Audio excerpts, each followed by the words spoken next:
미국판 이제 스타워즈 계획이 되는데요. 그럼 500m 지하 갱도에 숨어 있는 김정은을 제거하려면 어떡하죠? 그러니까는 나토식 핵우산 제공 프로그램을 우리에게도 제공해달라는 거예요. 그래서 우리가 28,500명이라고는 주한미군에 우리가 스스로 매몰될 필요는 없을 것 같다.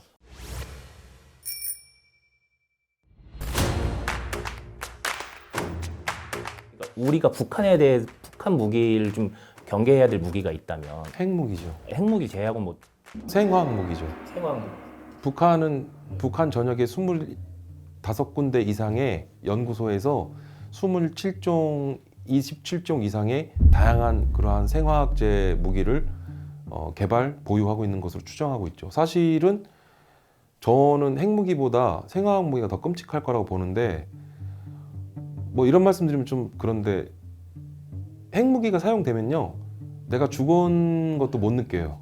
그래서 생화학 무기는 수일에 걸쳐서 끔찍한 고통은 다 겪고서 죽는다는 거죠. 그러니까 훨씬 더 잔혹한 무기가 생화학 무기라고 생각하는데,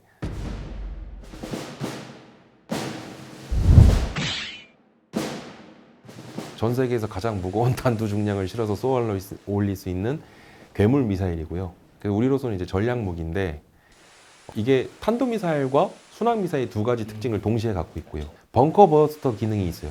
그러니까 벙커 버스터라는 게 견고한 지하 벙커나 콘크리트를 뚫고 지하 갱도 시설을 타격할 수 있는 무기를 우리가 벙커 버스터라고 하는데, 북한의 군사 전술이 과거 구소련의 전술들을 차용하기 때문에 과거 구소련 시절부터 지금에 이르기까지 이제 갱도화되어 있는 견고한 갱도 진지에서의 그러한 전투 방식을 지향하기 때문에 북한도 대부분의 물자나 병력들을 갱도화 진지해 놓고 있기 때문에 이 갱도 진지를 타격하는 데 있어서 벙커버스터만큼 이상적인 무기가 없죠. 그럼 500m 지하 갱도에 숨어 있는 김정은을 제거하려면 어떡하죠? 1파, 2파, 3파라고 해서 이거를 연쇄 파쇄 공격이라고도 얘기를 하는데, 때린 곳에 또 미사일을 계속 때려서 이제 순차 공격을 하는 거예요. 그래서 이렇게 이제 벙커버스터의 기능을 갖고 있기 때문에 북한도 알죠. 그래서 한국이 보유한 이 현무라고 하는 무기가, 그러니까 북한의 최고 전범이라 불리우는 김정은이 어디에 숨어 있든 결국은 제거할 수 있다. 이제 강철비라고도 얘기를 하는데 스틸 레인이라고도 하죠. 그래서 하늘에서 쉽게 얘기하면 수많은 자탄이 지상을 향해 흩뿌려지는 형태예요. 그래서 이제 지상이 초토화되죠. 근데 전 세계에서 수많은 국가들 중에 전 세계에서 가장 많은 집속탄을 보유한 나라가 우리나라입니다. 반인륜적인 미사일이긴 하지만 우리는 핵이 없으니까 우리의 맞습니다. 자구책으로 갖고 있는 거죠. 정확하십니다. 네. 이름도 참 멋있어요. 골든돔, 막 신의 지팡이. 우리나라는 지금 3군 체제죠. 육해공군인데 이제 미군은 육군 체제입니다. 그래서 육군, 해군, 공군, 해병대와 해양경비대, 그리고 우주군이 있어요. 그런데 사실 우주군이 만들어진 이상 사실 육해공군을 지구상에 이걸 구분하는 게 의미가 있을까 싶습니다. 그래서 사실 미군이 통합군 체제에 대한 고민을 많이 하고 있는데, 이제 우주군이냐 지구군이냐는 거죠. 그래서 우주군 시대를 열어가면서 이제는 앞으로 전대미문의 우주의 영역에 있어서, 그래서 이제는 우주 발사체로부터, 그러니까 인공위성에서 발사되는 이제 신의 지팡이라고 해서 이름을 붙였는데, 1m에서 1.5m짜리 텅스탄과 티타늄 합금봉을 지상으로 낙하시키면 대기권 바깥에서로부터 지상에 자유낙하하면서 엄청난 가속도가 붙는데, 이 1m에서 1.5m짜리 그 금속봉이 지표면에 닿는 순간 전술에게 버금가는 파괴력을 갖는다는 거죠. 뭐 골든돔이라고 하셨던 거는 이제 쉽게 얘기하면 뭐 우리가 이스라엘에 가장 고도화되어 있는 대공방어 체계 중에 아이언돔, 근데 여기에 이제 한 단계 진화돼서 아이언빔, 빔이니까 이제 레이저 요격 체계죠. 근데 여기에 이제 한 단계 더 업그레이드 된 게 골든돔이에요.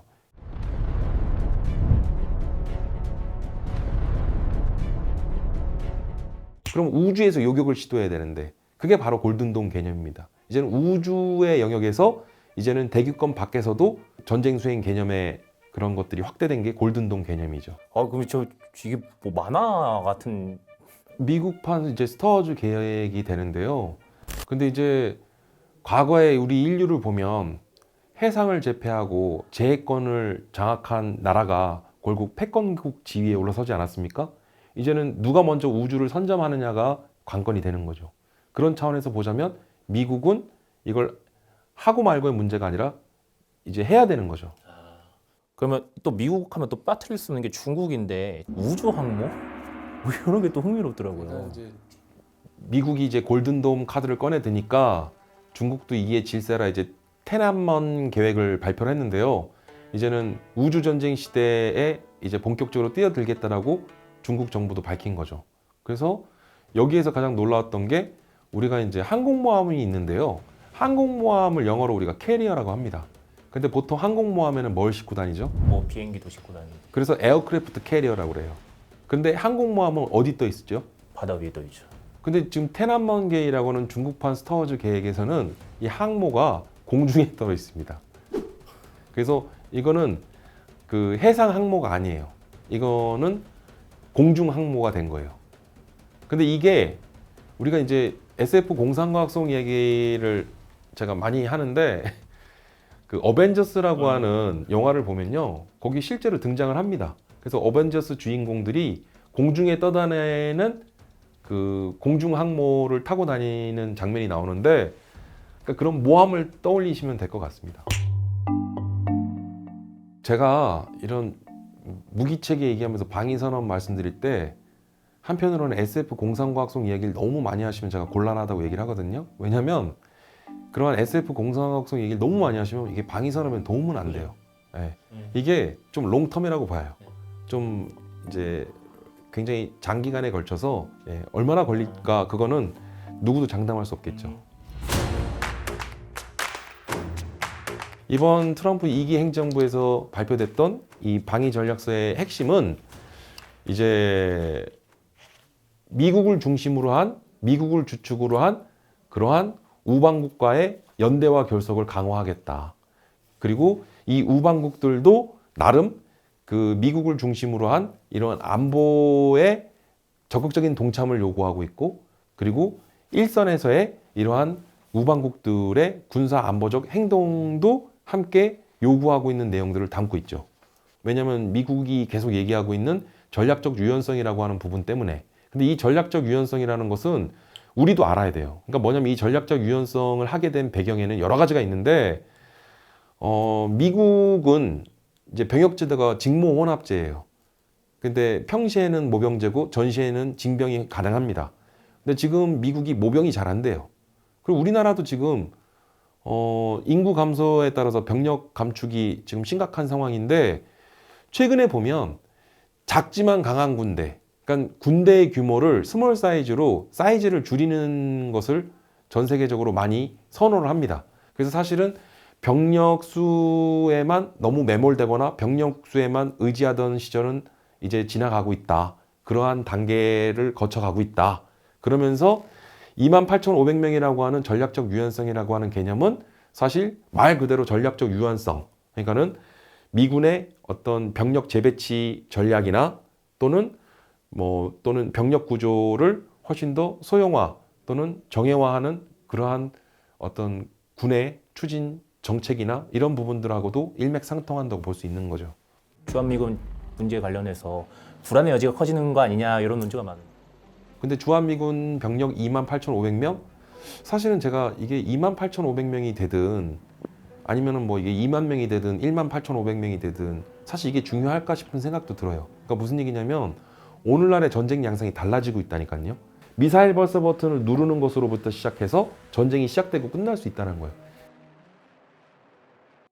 사실 저는 이 부분에 너무 우리가 매몰될 필요는 없다. 정작 중요한 걸 놓칠 수 있다. 사실은 전 세계에서 가장 많은 미군 병력이 주둔하고 있는 나라가 일본입니다. 일본이 지금 주일 미군이 6만 명이거든요. 그러니까 사실은 전쟁 억제나 그리고 그 가장 중요한 전략 수단은 주인 미군만으로도 전쟁 억지 능력이 전 충분하다고 봐요. 무슨 얘기냐면 한반도에서 유사시 전쟁이 벌어졌을 때 주한미군 28,500명의 역할은 전쟁 억지가 1차적인 임무지만 만약에 전쟁이 벌어지면 미국 본토에서의 시웨이, 주로 이제 해상 운송을 통해서 많은 전쟁 물자와 병력이 이동을 해와야 되는데 병력 전개하는데 시간이 걸려요. 그래서 주한미군 주둔이 28,500명을 우린 고정값 상수로 얘기를 하는데 주일미군을 왜 무시하냐는 거죠. 주일미군이 전력이 보강되고 있고 주일미군, 그 다음에 3함대와 7함대 등 태평양 함대를 두고 있기 때문에 즉각적인 대응이 가능하다는 거죠. 그래서 우리가 28,500명이라고 하는 주한미군에 우리가 스스로 매몰될 필요는 없을 것 같다. 이번에 NDS에서 사실 우리한테 좀 치명적일 수 있다고 하는 게 핵 우산 제공, 하면 확장 억제에 대한 표명이 없다. 이게 사실 가장 중요한 핵심 중에 하나인데요. 그러니까 우리가 이제 핵 우산 전략이라고 하죠. 근데 핵 우산 전략이라는 게 결국은 우리나라는 핵을 보유하지 못했으니까 핵 보유국인 우리의 우방인 미국이 자동으로 핵 보복을 해주겠다라는 게 핵 우산의 핵심이거든요. 근데 이제 문제가 있어요. 그러니까 지금 EU 공동체 27개 국가, 여기에 이제 나토 회원국 32개 국가인데 나토 회원국이 공격을 받았어요. 핵 공격을. 그럼 미국이 나토의 회원국이면 즉각적인 핵 보복이 가능해요. 근데 우리나라는 만약에 북한으로 하여금 핵 공격을 받으면 미국의 핵 우산 제공 프로그램에는 나토 회원국의 핵 공격과는 다르게 미 의회에 국회 승인 비준 동의를 거치도록 돼 있어요. 그러니까 혹자는 그러시죠. 아니 우리 핵 공격 받고 빨리 핵 보복을 해줘야 되는데 미국에서 의회 승인 받는다고 시간 걸리면 어떡해요? 빨리 핵 보복 해줘야 되는 거 아닙니까? 하는데 사실 저는 뭐 핵 보복을 일주일 뒤에 해주든 보름 뒤에 해주든 그게 무슨 대세에 영향이 있을까 싶어요. 뭐냐면 일단 핵을 맞는 것 자체가 너무 극단적인 상황이기 때문에 핵 보복이 뭐 며칠 뒤에 핵 보복을 해주든 일주일 뒤에 핵 보복을 해주든 그게 무슨 의미가 있을까 싶습니다. 사실은. 그러니까 솔직한 심정으로 말씀드리는데, 그러니까는 나토식 핵우산 제공 프로그램을 우리에게도 제공해달라는 거예요. 만약에 그게 안 되면 전술핵이라도 재배치해야 되는 거에 대해서 우리는 전술핵을 실제로 재배치해달라는 게 아니라 한반도 비핵화를 선언했기 때문에 뭐 어쨌든 우리 입장에서는 그런 무슨 정치적 선언이긴 했지만 전술핵 재배치를 실제로 해달라는 게 아니라 우리는 그것까지도 논의해야 되는 거죠. 전술핵 재배치를 안 해줄 거면 나토식 핵 공유 프로그램을 제공해달라고 우리는 말할 수 있다는 거죠.